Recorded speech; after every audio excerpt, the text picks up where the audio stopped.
Hi friends, ఈరోజు మనం లోకయుక్త గురించి చెప్పుకుందాం.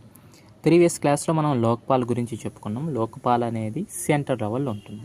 అయితే స్టేట్ లెవెల్లో ఏముంటుందిరా అంటే లోకయుక్త ఉంటుంది. సో లోకయుక్త కూడా సేమ్ లోక్పాల్ లాగే ఇది కూడా ఇన్వెస్టిగేషన్ చేస్తుంది. హూ హ్యావ్ ది కరప్షన్, ఎవరైతే కరప్షన్ చేస్తారో, ఎవరైతే గవర్నమెంట్లో కరప్షన్ చేస్తున్నారో, అవినీతి ఆరోపణలు ఉన్నాయో వాళ్ళ మీద విచారణ జరిపించేదానికి ఈ యొక్క కోర్ట్ లాంటిది ఉంటుంది. దాంట్లో చీఫ్ జస్టిస్ అలాగే జడ్జెస్ చాలామంది ఉంటారు. సో ఈ లోకయుక్త అనేది స్టేట్ లెవెల్లో ఉంటుంది. అలాగే ఈ లోకయుక్త మామూలుగా స్టార్టింగ్ నుంచే ఉంది. మీకు చెప్పాలంటే 1970 నుంచే ఉంది ఇది. కానీ లోక్పాల్ సెంట్రల్ లెవెల్ అనేది 2013లో తీసుకొని రావడం జరిగింది. బట్ స్టేట్స్ ఆల్రెడీ ముందుగానే తీసుకొని రావడం జరిగింది ఈ లోకయుక్తని. ఈ 1970లో ఒడిస్సా చూడండి, ఒడిస్సా గవర్నమెంట్ ఎందుకు ఆ గవర్నమెంట్ అంత బెటర్గా ఉంటుంది, అన్ని గవర్నమెంట్స్ కన్నా ఒడిస్సా గవర్నమెంట్ ఈజ్ బెటర్ అంటారు. ఎందుకంటే చూడండి ఇలాంటివి తీసుకురావడం జరిగింది. ఫస్ట్ పంచాయతీగా తీసుకురావడం జరిగింది ఎక్కడ, ఒడిస్సాలోనే. అలాగే ఈ యొక్క లోకయుక్త కూడా స్టార్టింగ్ తీసుకురావడం జరిగింది ఎక్కడ, ఒడిస్సాలోనే. అయితే మన ఏపీకి వచ్చే లోపల ఆల్మోస్ట్ మన ఏపీకి 1983లో తీసుకురావడం జరిగిందనమాట.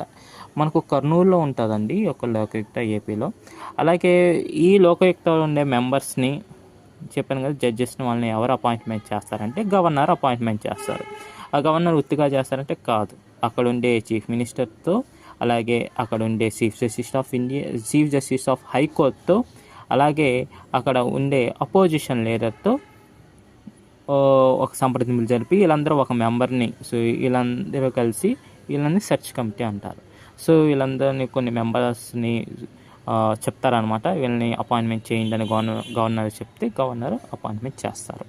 అయితే వీళ్ళ యొక్క పదవీ కాలం ఎలా ఉంటుందంటే 5 years, అలాగే 65 years, 5 years అయినా 65 years. అయితే ఇది లోకయుక్త అనేది ప్రతి స్టేట్కి కామన్గా ఉండదు, స్టేట్కి మారుతూ ఉంటుంది. వాళ్ళు ఓన్ రెగ్యులేషన్, ఓన్ రూల్స్ పెట్టుకుంటారు. ఫర్ సపోజ్ మీకు చెప్పాలంటే సీఎం అనేది ఏపీలో అలాగే హిమాచల్ ప్రదేశ్లో అలాగే సీఎంను కూడా ఇన్వెస్టిగేట్ చేయొచ్చు. బట్ ఫర్ సపోజ్ మహారాష్ట్రలో, బీహార్లో సీఎంని ఇన్వెస్టిగేట్ చేయకూడదు అనమాట. ఇదనమాట.